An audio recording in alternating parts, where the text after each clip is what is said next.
Le mouvement Rien sans les femmes, à travers ses 17 points de coordination, avait déjà réalisé au mois de novembre de l'année 2021, d'ailleurs, le premier échange régulier avec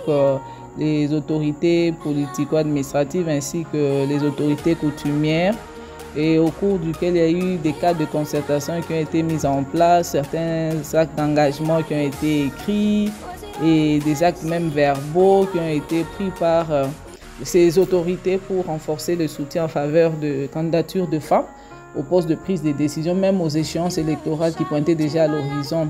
Et les deuxièmes rencontres aussi se sont tenues, je pense, au mois de mai de l'année passée. Dans la continuité de cette activité, il y a eu beaucoup d'actions qui ont été menées par le membre du mouvement Rien sans les femmes. Et aujourd'hui, nous avons organisé d'ailleurs au mois de juin de cette année la troisième réunion d'échange régulier avec les autorités politico-administratives et les autorités coutumières pour mieux suivre leur engagement à l'aube de l'ouverture du bureau de réception des candidatures pour les élections qui pointent à l'horizon. Et aujourd'hui, ce jour, nous avons organisé la quatrième réunion d'échange régulier avec les autorités politico-administratives et aussi les autorités coutumières et les femmes,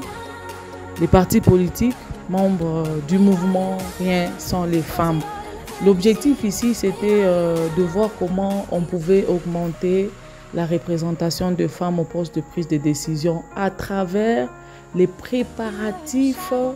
de participation massive de femmes aux élections et aussi comment les femmes pouvaient se faire élire. Et spécifiquement, je pense qu'on a plaidé en faveur de la nomination